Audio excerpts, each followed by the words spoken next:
टीपू सुल्तान के ख़ानदान की अफ़सोसनाक कहानी। हकीकत जो तारीख़ में दफ़न कर दी गई। हेलो फ्रेंड्स, अस्सलामु अलैकुम और welcome to global news express. दोस्तों, ये साल था 1799। आज जिसे हम भारत कहते हैं, उसके जनूब में एक ताकतवर रियासत हुआ करती थी जिसे सल्तनत मैसूर कहा जाता था। मैसूर के शहर सरंगापट्टम के करीब तकरीबन 60,000 फौजी मौजूद थे। ये फौज बरतानवी ईस्ट इंडिया कंपनी की थी। ये वही कंपनी थी जो इब्तिदा में बरहे सगीर में तिजारत के लिए आई थी, लेकिन आहिस्ता आहिस्ता इसी कंपनी के ज़रिए बरतानिया ने हमारे इलाकों पर कब्ज़ा शुरू कर दिया। अब अंग्रेज़ों का अगला हदफ पूरा जनूबी हिंदुस्तान था। सबसे बड़ी रुकावट टीपू सुल्तान। अंग्रेज़ों के सामने सबसे बड़ी रुकावट मैसूर का बहादुर हुक्मरान टीपू सुल्तान था। टीपू सुल्तान किसी सूरत अंग्रेज़ों की ग़ुलामी कबूल करने को तैयार नहीं था। उसने अंग्रेज़ों के खिलाफ कई जंगें लड़ी और इसी वजह से अंग्रेज़ उसे रास्ते से हटाना चाहते थे। टीपू सुल्तान कोई आम बादशाह नहीं था, वो सिर्फ 15 साल की उम्र से मैदाने जंग में था। यही वो हुक्मरान था जिसने दुनिया का पहला वॉर रॉकेट ईजाद किया, यानी जंग में इस्तेमाल होने वाला रॉकेट। साजिशें और गद्दार। इस जंग में टीपू सुल्तान को फ्रांस की हिमायत हासिल थी, लेकिन अफसोस उसके अपने ही लोग उसके खिलाफ साजिशों में मुलविस थे। टीपू सुल्तान का चीफ वज़ीर मीर सादिक अंग्रेज़ों से मिला हुआ था। जंग के दौरान मीर सादिक ने जानबूझकर अपनी फ़ौज को पीछे हटा लिया ताकि अंग्रेज़ आसानी से किले में दाखिल हो सकें। मीर सादिक इनाम के तौर पर बंगाल का नवाब बनना चाहता था, इसीलिए उसने अपने बादशाह से गद्दारी की। चौथी मैसूर जंग और शहादत।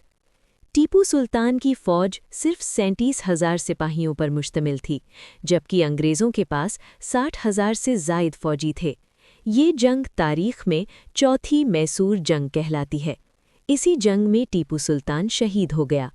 उस वक्त उसकी उम्र सिर्फ 47 साल थी।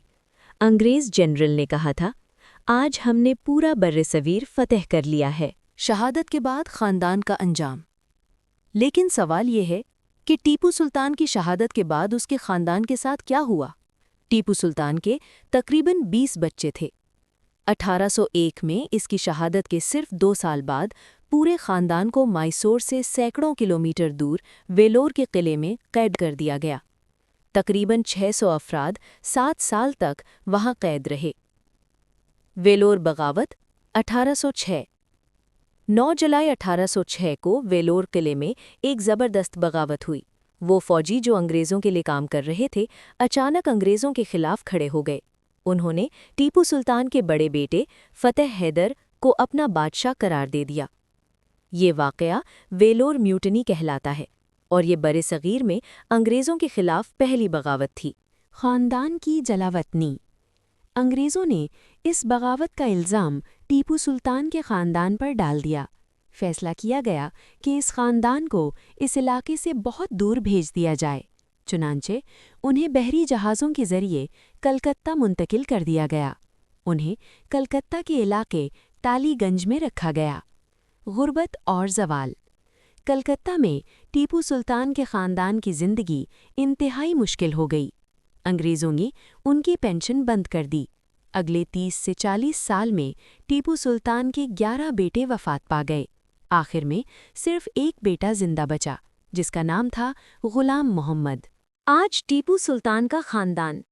आज भी कोलकाता में ऐसे लोग मौजूद हैं जो खुद को टीपू सुल्तान का वारिस कहते हैं, लेकिन उनकी ज़िंदगियां शाही नहीं रहीं।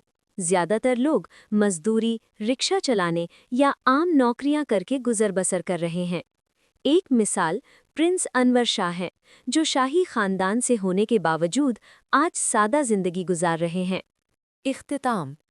ये एक तल्ख़ हकीकत है कि जिस ख़ानदान ने बरे-सगीर की आज़ादी के लिए कुर्बानी दी, वही ख़ानदान बाद में गुर्बत और गुमनामी में चला गया।